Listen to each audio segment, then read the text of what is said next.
welcome to this Conversations with UX Copenhagen featuring Lauren Isaacson all the way over in Vancouver. So it's early morning for you and late night for us. Not that early. I was actually very nice. I was very flattered that you were able to make it work in my time zone, so I didn't have to get up that early.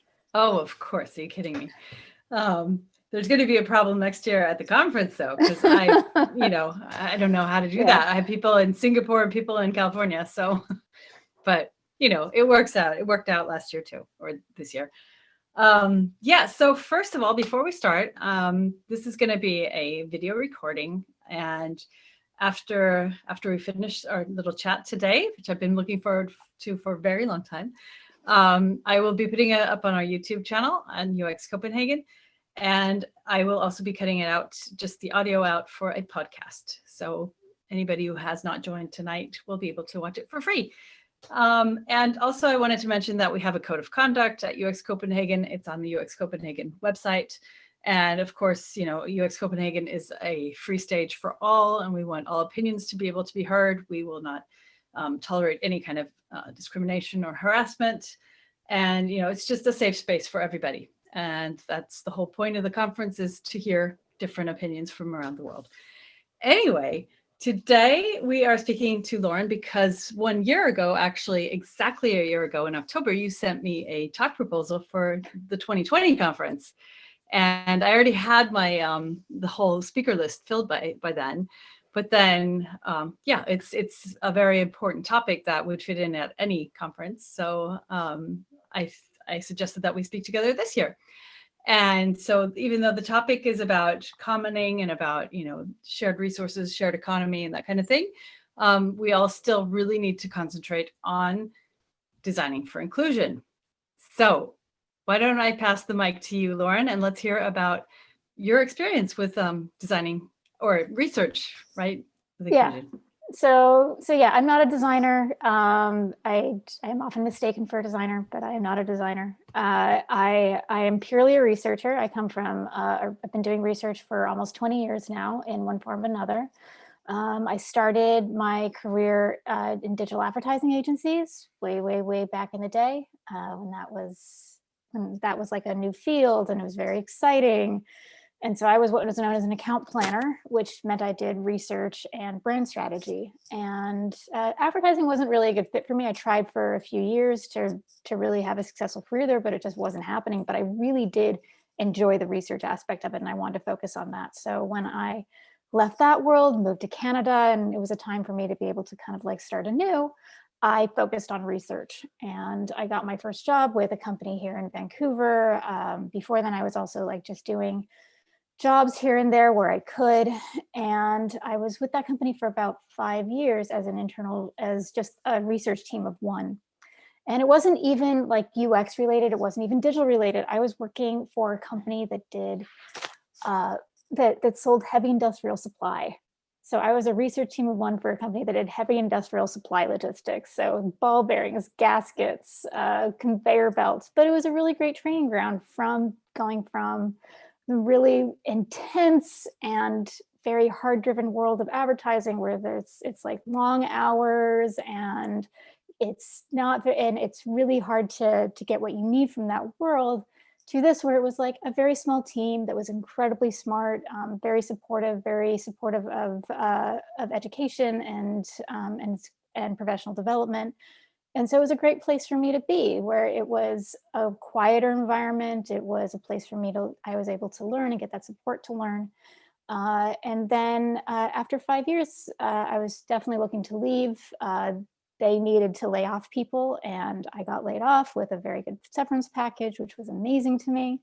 And then I just started like taking jobs wherever I could. And I started taking on these UX research jobs because I did know about the UX world. I definitely saw that happening while I was in that research realm. My husband is a user interface designer. I know a lot of people from UX design, and they were talking about doing research and things like that, but it was mostly they were doing it themselves, and they were doing a very good job at it. But I was like, I know that eventually, if I don't know what will happen with this, but I'm going to watch it and we'll see if there's going to be opportunities for me in there. I think I can bring something to the table here that will be interesting, but there has to be interest in it. And the more companies matured in their research needs and their research understanding and their research practice, the more they realized we need people who don't just do design and research. We need people who seriously know how to do research, and that's their bag. And I was like, now is my time. And so I was taking on UX research gigs as a subcontractor for agencies. And that's what I still do today, because I was able to make a pretty decent living at it. Sometimes I get asked to work full-time as a contractor for a company. I did that for a Canadian telecommunications company here in Vancouver. Well, Vancouver and Toronto, they're national. And I was their research team of one for an entire telecommunications company. So that was a lot.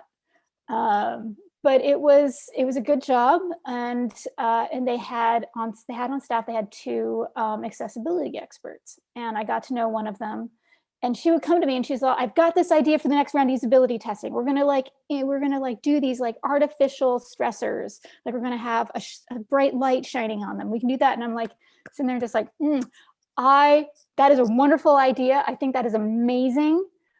We don't have that kind of time. We get people for an hour. We have to go through 4 prototypes.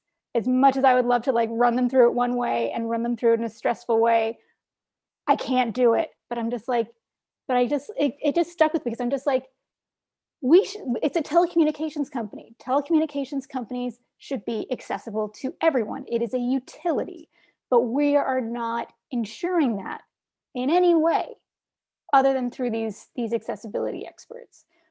And so I'm like, I can't do what she suggested, but maybe there's something I can do. And so we started collaborating and talking some more. And that was Beth Sullivan, who I worked on Mary Elizabeth Sullivan, who I worked on the talk with, along with Glenda Sims. So I knew some people in the accessibility world, and we worked together. They gave me a lot of resources, like, this is how you understand how to work with people with disabilities. This is how you understand interaction etiquette. These are the things you need to be aware of when you are either doing interfaces or surveys, or if you're doing online research, offline research, this is what you need to be aware of. And they were an incredible resource. And so then I was like, okay, so we're doing this. What can I do in usability testing that would bring in that accessibility component? And so basically, normal accessibility tests, we were doing them every 3 weeks, and it was always the same. It's like, we're going to invite 6 people to the office one at a time. We were going to do a 1-hour in-depth interview with them, have them go through some prototypes, and just, okay, so we always get 6. You want 5 really excellent ones that you know what's happening, and you get kind of a 1 bonus one. Well, what if I use that 1 bonus, instead of considering it a bonus, considering it a person, having it be a person with a disability who had problems using the internet or using the smartphone or using their computer, who had mobility issues or cognitive issues of any kind. And so started doing that, and the designers were excited about it. The product managers were excited about it, because they wanted to see, can you hear about it? You're just like, I know my designs should be accessible. I know my product should be accessible. And I'm going to do my darndest to design for that. But it's one thing to know that to do it. It's another thing to see that in action. And does it actually help? Does it actually do anything? Or is there another issue that I am unaware of that a person with disability would have a problem with that I wouldn't see otherwise? And so those were the reasons where I got a lot of support for that. And so then I started working with the recruiter to bring in people specifically with a disability. The first time we worked with the recruiter, the person they sent me, they were like, who was a person who qualified for disability. So we did like 5 in-person interviews, 1 online interview. And when the person described what her disability was, she said, oh, I have 2 knee replacements and lupus. I'm like, yes, you are disabled. I cannot, you're definitely disabled. Unfortunately, it wasn't in a way that actually like tracked with, they would have difficulty using the prototypes that I was going to be presenting. So then I had to be more specific. So I had a qualifying question. Does your disability prevent any of the following things? And you have a list of just normal everyday activities, And within that, you bury using a computer, using a smartphone. And if they say yes to either of those, it's just like, okay, you are going to be my X factor. And it was always something different. It's not like I was specifying, we want someone who has trouble doing this. Sometimes we would, because there was like, if there was a specific interaction we wanted to test, then we would try and get someone who had a violent tremor or something like that. But normally I would tell people, I'm just like, it could be anything. You have no idea. The only thing we would select against was vision impairment. Severe vision impairment, because we were testing prototypes, and a lot of prototypes, they don't work with keyboard navigation. So so we had to unfortunately leave that off the table, but otherwise my designers would have to be prepared for anything. And so that worked. That was an effort. It may not have been a perfect effort, but oftentimes when you're doing research on a regular basis in a business or corporate environment, you are often making compromises and doing imperfect research in favor of just getting something done. So I think I talked for a long time. So yeah, that's how I kind of got started on this subject, and what led me down that road, and how and now I'm just trying to get more people to think about this. And it's actually been really great, because since I started doing this, I've seen more researchers start to talk about doing this, which is great. The big thing right now is actually not even calling it designing for inclusion, but kind of, if you design for the thing that's inclusive, then you're designing for everybody, right? Yeah. And everybody has these examples about how like the remote control was actually designed for wheelchair users, and now everybody has one on their coffee table, right? So if you kind of smartphones, you can use it with one hand. Yeah, absolutely. Yeah. That is something I definitely talk about, especially when I'm talking to researchers. So when I was talking to people who are qualitative market researchers, and they were telling me, you should be doing this because it's really great for innovation. Right. When you're thinking about, because everybody's client wants to innovate into like, what's the next feature, what's the next product that we can make that's going to be amazing. Looking to people in the disability community can be a great way to find that next opportunity, because they are using all kinds of ways to just make their lives possible. And so they're hacking, they're being super creative. Well, if you bring them in and have them apply that creativity to what you do, there's a lot that can be learned there. How do you feel about, you said you call these people your X factor. Are any of them like offended of you like being different? Oh, being different. Well, it's not like we talk about it. It's not, okay. Yeah, it's Could you? Could you?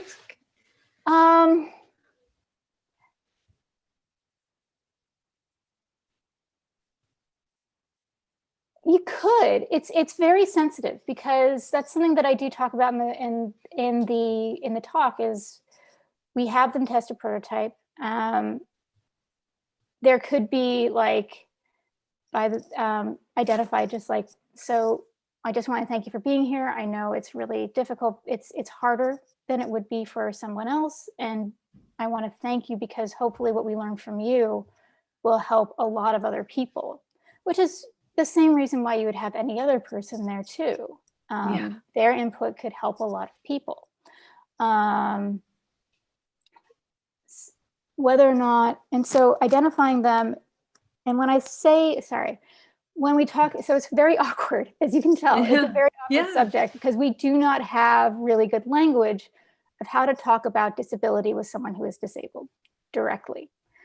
In the usability test, you're just observing how they use it, and whether or not they have difficulty. You can't, if there is something very specific, you can talk to it, but you can maybe directly address it. But you can directly address it through, what is your experience? You don't have to say, what is your experience as someone with cerebral palsy? It's just what they're doing right now. And so usually I have not had to directly talk about their disability. It's just, are you having a hard time? Tell me more about that. Is this, what do you think of this? What do you think of that? It doesn't have to be, what do you think of this, as someone who has who has vision impairment, what do you think of this as someone who has limited use of your hand? Right. I think It's it's an excellent idea, though. I love that you say at least one of these tests is going to be for my X factor. I think that's could like be. the Yeah, really good I tip. have, I'm not, it is very sensitive. I have been called in by someone who's deaf. They were offended that I referred to people who are hearing impaired as having a disability. She considered her deafness to be a language barrier, not a Okay. disability. I don't Right. speak her language. Right. So, and that goes back, that's another subject that I talk about, which is that people self-identify. So we have numbers for people who self-identify as being disabled, and people could technically have a disability, technically, but they will not self-identify as being disabled. And there's a lot of people within the deaf community who will not self-identify as disabled because the fact that we don't speak their language is not their problem. Okay. It is That's their good. problem, but it's not their problem. Yeah. Oh, I understand. That's a good way of seeing things, I think. Yeah. Okay. That's really So yeah, interesting. that was a learning experience. Mhm. Well, my very first conversation, I just started doing these in like September. And the very first one was with the lovely, lovely Eric Muntz of MailChimp. And so the whole thing, it's been a talk that I've been trying to get on stage for a couple of years now, actually. And the thing is that he presents as white, but he's actually, his mother is Black. And so, he says that he has all the privileges of being a white dude, mid 40s. He's got everything going for him, looks white, comes in, gets the CEO jobs and everything. And then he says, inevitably, 2 weeks later, my mom comes over for lunch and everybody's like, oh. And then all of a sudden he is like, they're a token Black person and they are now a diverse company because they are so, representative of everything. So, and I was talking to him about, I want my stage at UX Copenhagen to be as diverse as possible as well. And,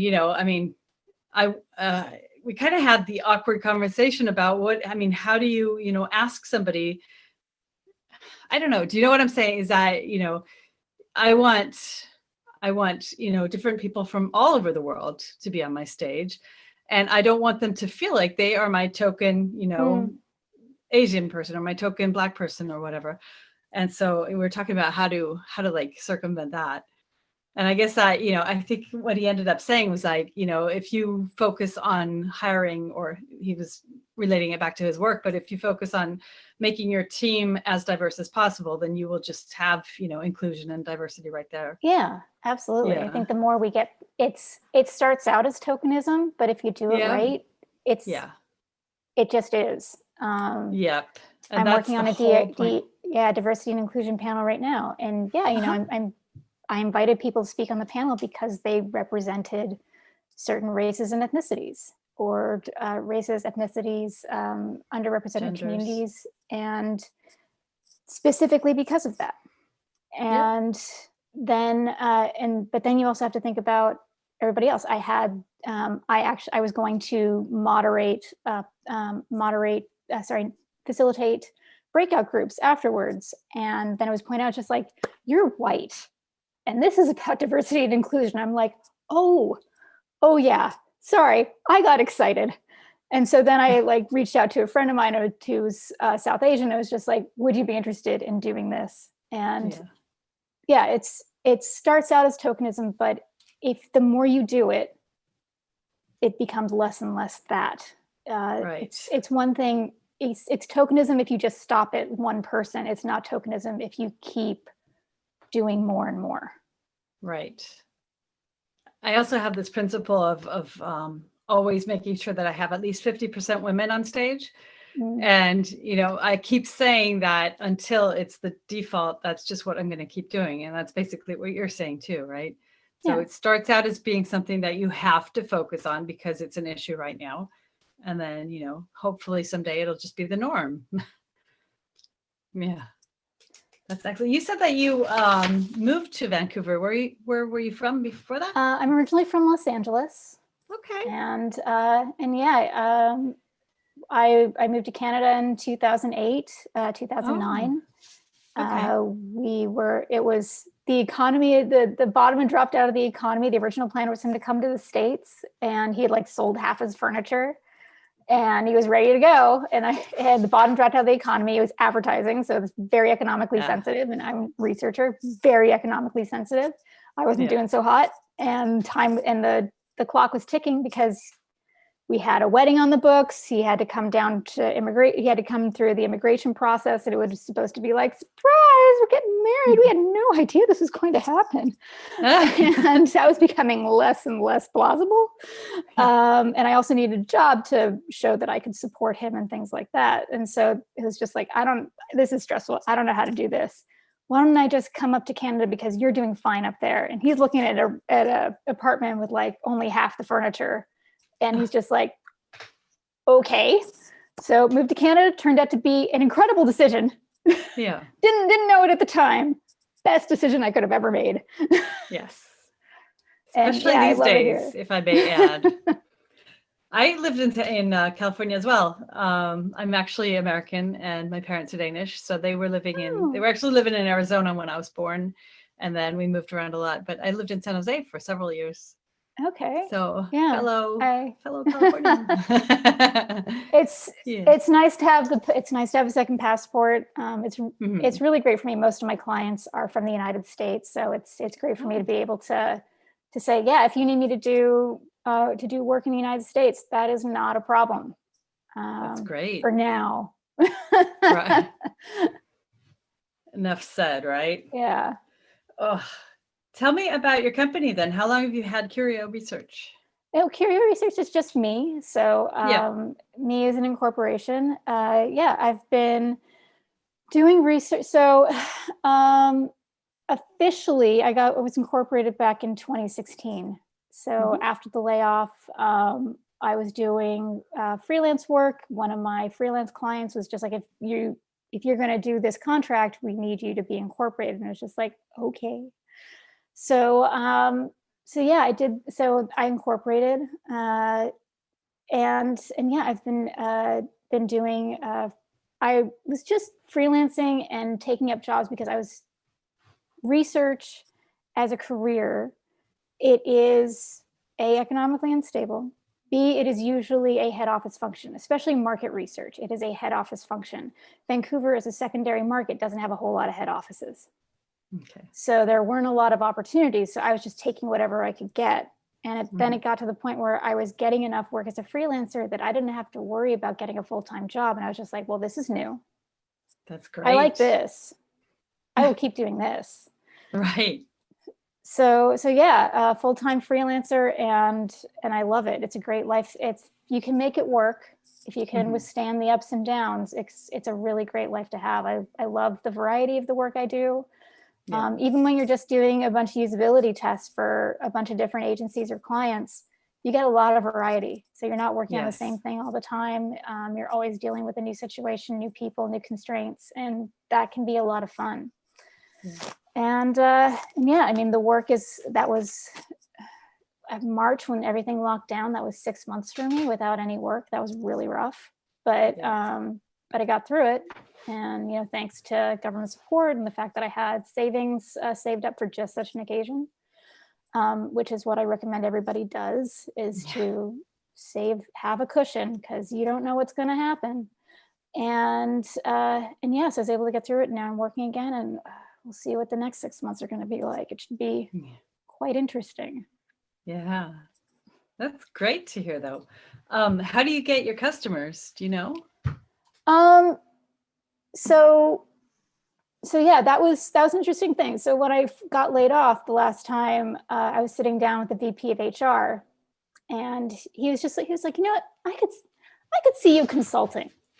And I was just like, it wasn't the first time I'd heard that. When I first was like starting in my research career and I got laid off from an ad agency for the first time, my old boss, he was just like, you should join this organization that I'm a part of, because he was a freelancer as well. He was a freelance moderator with the QRCA.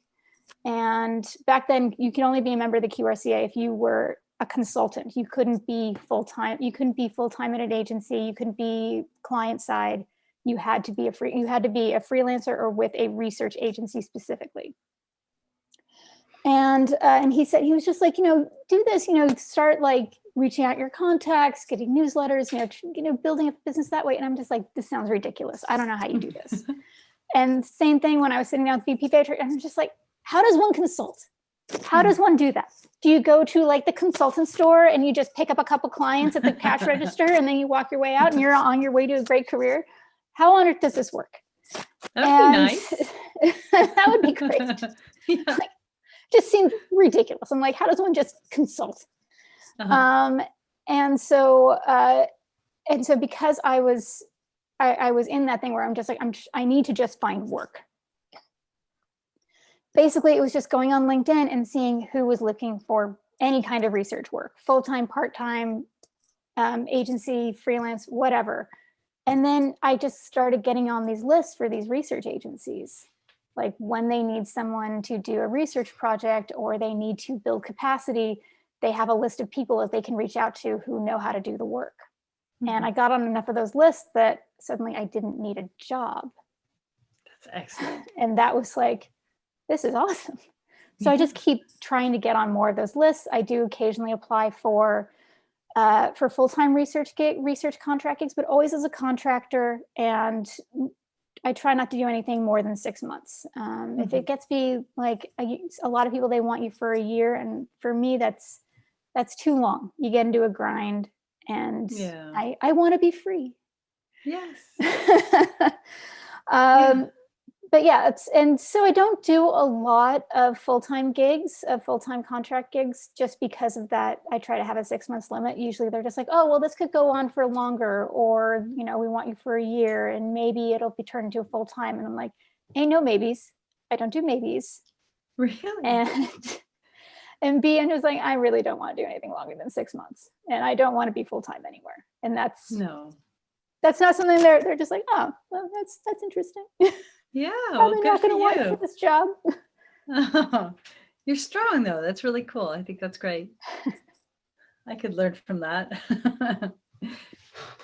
So I was going to ask you about. I learned over the years what works, what doesn't. Yeah, being a freelancer, doing things for having a time limit at a place it's enough. Yeah. It makes sense also, it makes sense for the company. They don't want somebody who is like fixated on the way that the company works or the culture or, it's how we do things. They want somebody with fresh eyes.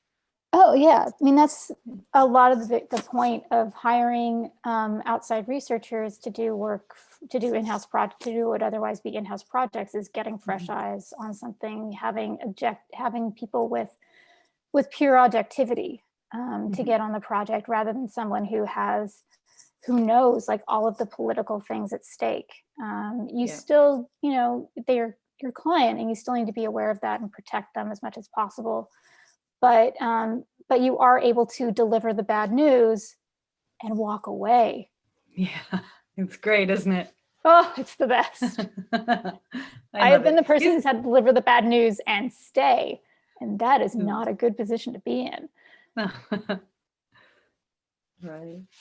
Well, I was going to ask you about the UX community in Vancouver, but I guess that's not your thing. A little bit. The UX community it's fairly strong. There are a lot of UX research, a lot of UX meetups. There is a UX research specific community. I definitely try to build research community here. I haven't really done that since the pandemic hit, but yeah, for here, I took on leadership positions in research organizations on a chapter level. So I've been past chapter chair for the Market Research and Intelligence Association, which was specific to Canada. I'm also chapter chair of QRCA, Pacific Northwest chapter. And because of those leadership positions, I got to know a lot of people in the community. And one of the things that I did while I was chapter chair for the Market Research Association was have these just very casual meetup nights where, because you see these people, because I learned a lot from looking at research meetups and how they're run, very shoestring-like, which is great. You know, you come, it's just like get a place that'll sponsor food and a space to do the talk in. You know, get that for free, get people to come in, get a speaker who's just part of the community and wants to talk about something. You know, it doesn't have to be a lot of money or effort to do that. No. And so I learned how to do that and apply it to ours, because the market research community, they were used to doing things on kind of like a much grander, more formal scale. And I'm like, we don't have the capacity to do that. That may work in Toronto, which is like the hub of everything. That doesn't work in a secondary market like Vancouver.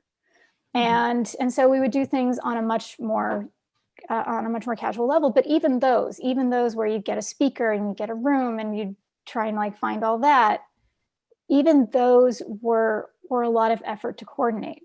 And so we would do that once a month, every other month, and it would always be someone else who would coordinate it. And then in between those months, it would be just meet at a bar, buy your own drinks, talk to people. Those are the best, because it was just the community getting together, talk and shop.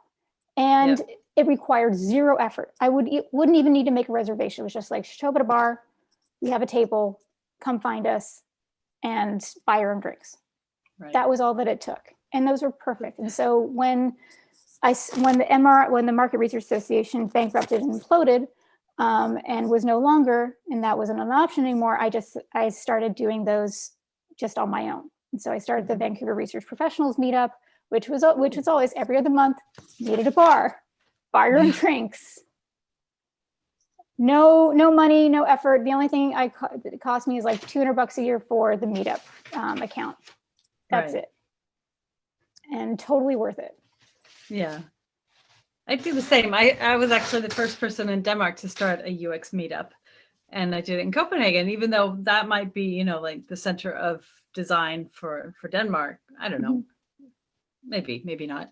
But again, like you said, there's no money in it, you know. So I would actually bring my kettle and and a little thing of Nescafe, and then I would bake a cake. I'd be like, nice. All right, whoever shows up, you know. Yeah. It was great. And the people who show up, those are the right people to show up. They really are. And you get people who are young, who are Meetup makes it a little interesting, because you get some people in there, you're just like, I'm not sure you understand how Meetup works. Yes, exactly. They're just lonely, and they want to show up to something, and we're just and just like, they're like, well, what is this about? I'm just like, well, these are all people who do research, who either do quantitative research or qualitative research, market research, UX research. They're interested in research. We're all researchers. They do academic research. We're all researchers here. And he's just like, oh, I own a car wash. Yeah. Like, okay, well, okay. He was just like, should I go? I'm just like, you don't have to go. You can stay, but this is who you're talking to. Yeah. I mean, he might have some insights. He might have some customer experience, right? Yeah. No, I've done the same thing where somebody showed up and you know, like had a lot of opinions about completely different topics. But usually the meetups would be about that actually happened after I was laid off too, because I was like, okay, no, I have nobody, so I will create my own little community. And so we would usually bring in one person who had expertise in something, and they would, like, you know, it'd be card sorting, or it would be, you know, whatever. And then guerrilla testing, you know, all these different things. And then they would like show us their methods. And then next time somebody else would host. So it was fun. Yeah. Those were the days where we could meet up. When we could meet in the same place. Yes. Share a drink. Yeah. That's nice. Oh. So I was wondering, you know, there's a couple of things I was thinking about. I'm going to be sending out some links to things that we've been talking about during this conversation. And one of them was that this year at UX Copenhagen, I had a really good speaker called Sarah. Well, I had all of them. All of them are always so good. I always say, you know, this crowd was the best. And then next year they're even better. And then, you know, great speakers. But anyway, I wanted to say that we had Sarah Lorraine, who did a talk about inclusive design. And I think you'd really like. It's about, you know, her own family, where she has a child who has, I can't remember if it was like ADHD or slight autism or something like that. So anyway, and then, do you know the tool Funkify? Have you heard of it? I've heard of it. Yeah. Yeah, that's kind of fun. It's really super cheap. It's like, I don't know, $2 a month or something. But you mentioned something about slight tremor. So you can Yeah. actually have your mouse tremor, tremble, or you can simulate how somebody has tunnel vision or the opposite, or, like all these things. So that's kind of a cool tool to use. You can try it for free. All I right. was going to send out a link to that too. Okay, so, and then we were talking about, before we went online in the emails, we're talking about different questions too. And you say that research creates barriers. And I was wondering if you wanted to elaborate. Okay, so the barriers to research. So when we're talking, so that's something is that, so being someone who has a foot in both market research and UX research, that is like a big rant for me, is that there is this separation, and the separation is completely artificial. That market research can't possibly understand what UX research does, and UX research can't possibly understand what market research does, and they should be completely separate, and separate departments, separate everything. And I'm like, that is a waste. That is a waste, and it creates barriers in a community that shouldn't be there. Because UX research can learn a lot from market research, and market research can learn a lot from UX research. And when they are separated in organizations, that is a huge waste of money, because they have separate resources. They don't learn from each other. And that's a shame, because that makes research, which is hard enough to get off the ground as it is, that makes it harder to justify, because there is more money being spent on it than it should be. And it also creates barriers in that and that they can't learn from each other. They can't do each other's work.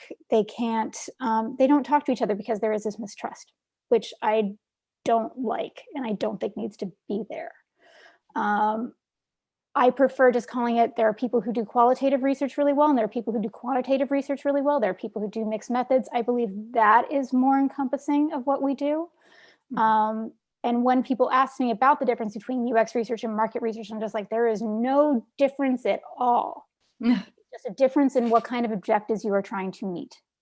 Yeah. That is it. You are still doing the same stuff. You're still doing the same kind of qualitative research stuff. You can still be doing the same market research stuff or quantitative research stuff. Doesn't matter. You're just trying to do the best work for the objectives and using the appropriate methodology. And when people try and say, well, they couldn't possibly, I'm just like, are you saying that the design department, the UX department, could never learn from market research, and that the marketing team can never learn from UX research? That's idiotic. Yeah.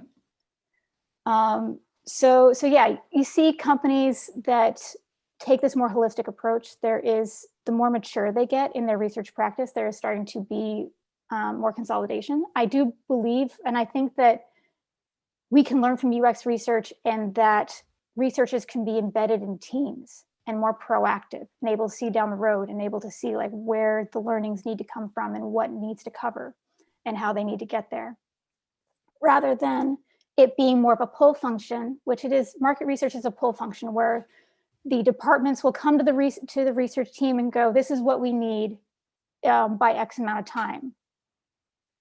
Whereas in UX research world, there's usually someone on the team who is a researcher and is able to see what's coming and going, okay, so if we want to meet that target, we need to be able to do this by then. So we need to get started here. And this is how much money we're going to need to do it, rather than, oh, by the way, we need this and we need it by X amount of time, which makes it difficult. So I think that's the future of research, where instead of it being a pull function, it's a push function, and it's embedded in teams. I think that that's much more proactive, and that's going to be a much better thing to do. But that doesn't mean that it can't sit under research. So I like the guild format that Spotify has, that there is someone who heads up the research function, and that person can be a market researcher or a UX researcher, and they can be overseeing the quality of all research and leading that practice. But the people who actually do the work are embedded in teams. I think that's a great model. And I think that might be the future of where research goes. But I think there being a separate UX research and market research function, maybe not so much. Mm-mm. Because the library could all be in the same. That was one of the things when I worked at TELUS. So the first thing I did was I reached out to the market research department. It was just like, we need to have a relationship. We need to be able to utilize what you have. Let's work together. Mm-hmm. And so they had a research library already on hand. And so we started uploading our research to their research library. We taught the team how to use their research library and how to pull things from it, so they didn't have to start from scratch every single time. Mm-hmm. They can go, oh, we're wondering about this. I wonder how many people have Samsung phones versus Apple phones. And they can just go on the research library and find that out immediately. And they didn't have to come to me and go, oh my God, we have to do a survey and we have to do this. No. That data already exists. Just go in there, pull it, you're done. You can do it yourself. Yeah. That's a whole different issue, isn't it? How much data people have in their companies and no idea how to use it or who's using it or why. Right? Mm-hmm. Yeah. And I love that, and that's a nice thing about UX research, is that all of these research tools, UX research is bringing this another level of like design and usability to research tools that, when they're built from the market research point of view, don't necessarily exist. Mm-hmm. So a lot of the tools for like libraries or research analysis that are coming from the UX field are great. They're way better designed. They're very intuitive. They work great. And they have a lot of functionality that stuff from the market research world doesn't necessarily have. And so I'm just really excited about where these things are going to push. So market research, like really high level functionality versus usability and good design. So the future is going to be pretty interesting. Yeah, definitely. That's funny because when I look back, I was at Nokia for like 9 years. And I saw myself as like the connection point between marketing and development. I worked really closely with marketing, but now looking back, you're right. I mean, that's like the only company I ever did. That's really interesting. Do you know if there's anywhere we can read about the guild format from Spotify? There was, I read about it in like, when I was at TELUS, because they have the guild structure. Okay. And so, and they copied it from Spotify. And so there was some Medium articles that they sent me on how to understand I'll try to look for those. Okay, I'll try to send those out also. So Lona and Arika, do you guys have any questions? Arika, you have a background in marketing as well, right? No, she doesn't want me to mention it. No. Oh. Yeah, I would like to know that you really talking about that stressful situation with a lamp on the test person. Oh yeah. And you were saying that it was way too time consuming or expensive. Can you elaborate a little bit on that? I mean, it wasn't expensive to do, but like with the amount of time I had to spend with people, running through something again a second time, just not possible.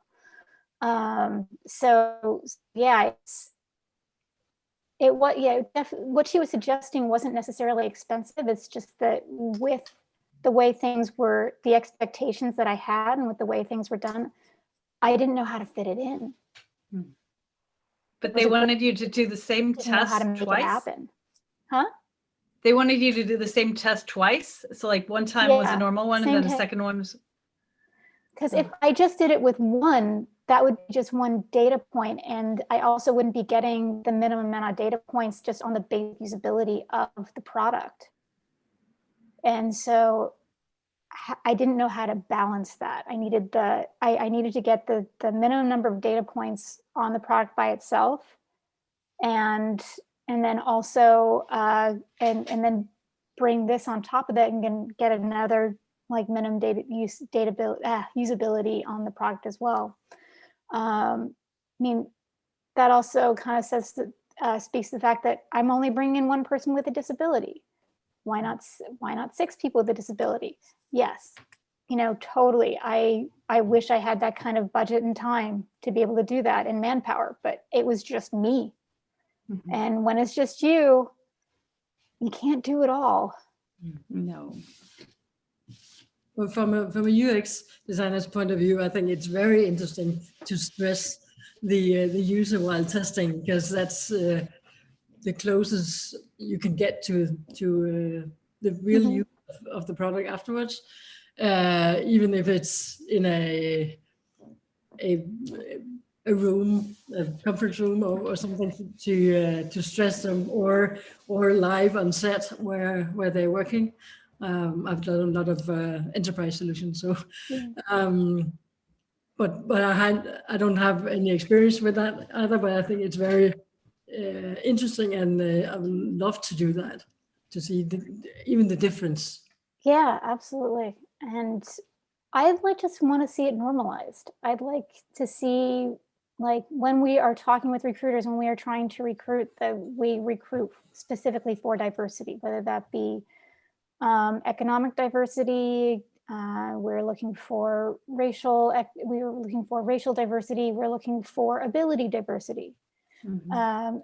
Every single time you are seeing a room of very different people rather than the same people all around. And there's reasons for both. When you're in a focus group situation and you're talking about very sensitive topics, people are more comfortable talking about these things in a group setting if everybody looks like them. But then if it's that sort of topic, then maybe you need to think about doing a lot of groups with people who have come from a similar background in each group.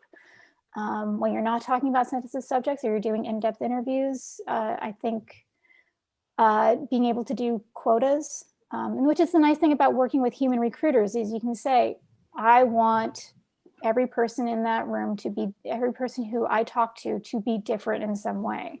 I want X amount of people. I want one person who's Asian. I want one person who is white. I want one person who is Black. I want one person who has a visible disability. When you are working with, and I've also used the online recruiting platforms, and you can't set those kinds of quotas, and they don't necessarily have that kind of data to be able to set those quotas. So that's a challenge, because a lot of places use those online online recruiting panels, and they're great. They're affordable. They are slick. Oh, I used it once and I was just like, this is amazing. But I wasn't able to do quota setting. I wasn't able to get quite as much control over who I had coming in. I had to take what I could get, which is not ideal, but sometimes that's all you got. Yeah. And you're always going to get some data that you can use, right? Yeah. Yeah. I had somebody, Molly Watts, do a workshop for me this year, along with Chris Bush. And I'll send out a link to that. But it was about accessibility. And I remember that Molly said, all of us are going to be wearing like reading glasses at some point. So there's going to be we are all temporarily abled. Yeah, exactly. Yeah. So, it doesn't have to be anything like major. I mean, there's always something, right? Mm-hmm. Yeah. I have a question, Hella. Yes, please. Yes. I actually wanted to ask about, so when you get in as a freelancer, do you usually work remotely or on-site with a team by yourself? How is the structure of Usually that? I am working remotely. So I'm given a specific project and objectives and asked to do that. It's sometimes I do get clients who want me to be on site, and I can be on site, but it's temporary. So I've been in situations where there was one where it was a client down in Seattle. It was an agency. They wanted me to be on site for the study, which was like, all right, it's going to be all remote IDIs, but if you're paying the hotel bill, I'll come down. And so, yeah, I came down, and it was summer. It was a high hotel bill, and the project manager kind of freaked out about that. And I'm just like, I don't have to be here. I don't know why I'm doing this. So they insisted, and the team that I was doing the research for, the company and the team, they were all remote. Okay. I didn't understand it. So yeah, the team was entirely remote. There was only one person who came into the office, who actually came to the office to observe. And he was local, but he only came in for like maybe 2 of the 4 days of the 5 days that we were doing research. And he was just like, yeah, I'm going to watch from home. There's really no point in me being here. And I don't know why I'm here. Why am I here? Yeah. Aw. I was Did you also at least wondering. enjoy it? Oh, sorry. Yeah, it was nice. It's always nice to travel, have someone pick up your dinner tab, all that kind of stuff. But still, I mean, it's like a hassle. Like I have to like make sure that my husband can take care of the cat, and that and I have to like get on a bus to, if it's in Seattle, I have to get on a plane or get on a bus. That's like hours out of my day. You're trying to minimize the hotel bills much. So I woke up at like 3 a.m. to like 4 o'clock in the morning to catch a 5:30 bus to go to take a 4-hour ride to Seattle and go through customs and arrive in Seattle, go to my hotel and do all it's a lot. Mhm. And it's not necessary. No. And in fact, now that with COVID, everybody's remote, I'm doing another job for the same client, and they're fine with remote now.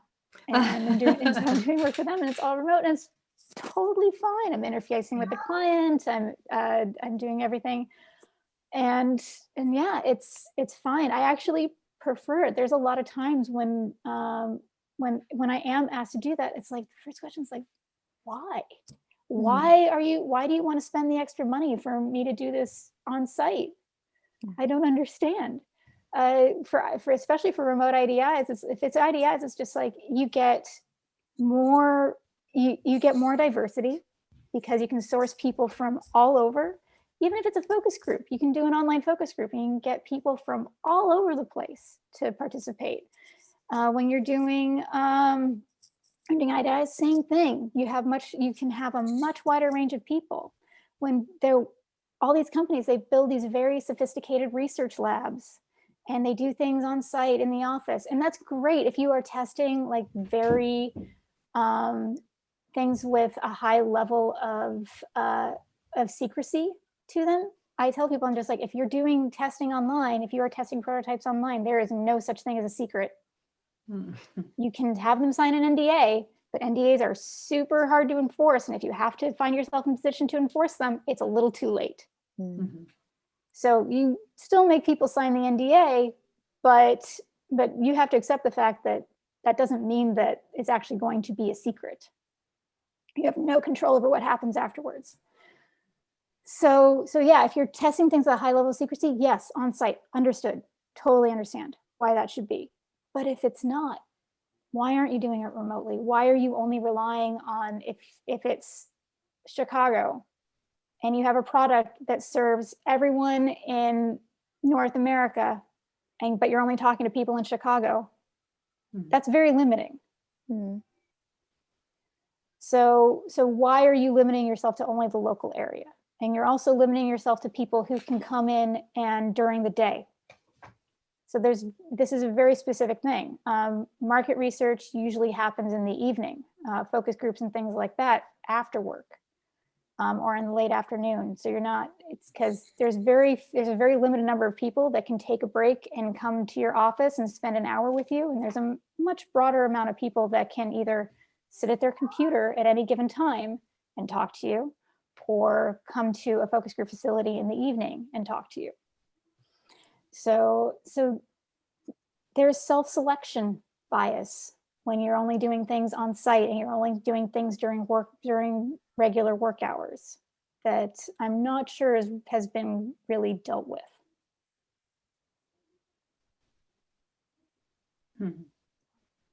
Did you have another question, Erika? Yeah, and when it comes to the deliverables, do you agree in advance with the client on what you're going to deliver, or is it something that kind of comes along later on in the process after you start seeing some patterns in your You research? usually lay that, the deliverable, you usually lay that out in the contract as to what is expected. Do you want a full report? Do you want this? So sometimes you can, there's usually like a promise, like there will be a poster delivered off of this, there will be that. And sometimes it's like you're doing personas just like, there's going to be a poster at the end. There's probably going to be some video clips. There's going to be this, there's going to be that. And there's going to be an archivable report that's archival quality, that's going to be a reference document. I mean, you know what they're going to need with the type of project. Sure, things can happen where you're just like, oh, this would be really great to have this as part of your deliverables, and then you can negotiate that after the fact. And then there's situations where you need to like dumb it down a lot, because I worked in a project recently where we only had 3 weeks because they had to deliver something for a board meeting within less than 3 weeks. So it's like, okay, so I need to do recruiting, I need to do this, I need to do interviews, I need to do, and then you need some kind of like reporting and analysis. So it's like, okay, that means that we're going to be doing automated recruiting. That means we're going to be doing, and we're going to have less of a say. We can't be that picky in who gets in, who we actually talk to. Are you okay with us only interviewing 6 people as opposed to 10 to 12? They're like, sounds fine. They're super reasonable about it. They made it possible where I didn't have to kill myself. And then for the report, I said, are you okay with just what's known as a top line? And a top line report is something that you deliver as soon as possible. If you can, you deliver it within 24 hours of the last interview or the last study that you do. And you can say, this is kind of like just top of mind brain dump of what I think the most obvious or important insights are. And it's just really well organized Word document with bullet points of just like, you make it really short and easy to understand. And you say, and then you deliver that within 24 hours and you say, okay, now this is your opportunity to push back on me. So if you disagree with anything, if you want me to dig deeper on something, this is the time to bring that up. And so you invite that feedback and then you go and work on the report. Well, with this, because the constrained timeline said, okay, you're only getting a top line. They were fine with that. And then I was just like, and because because you need this for a board meeting, you're going to need video clips, because executives love video clips. They love numbers and they love videos. So you're going to get some videos. And so I used a tool that let me just like do the analysis and video clips in the same system, and was able to deliver that to them. And they were to pick and choose like what video clips they wanted for the board meeting. And that was enough for them. They didn't need a fancy report. They just wanted that. And what's the tool, if I may ask? It's a German tool. It's actually called Condense Dot Io, and Condense without the E on the end. Yeah, that's nice. And I really liked it. There's another one that also does the same thing. It's called Reduct Video.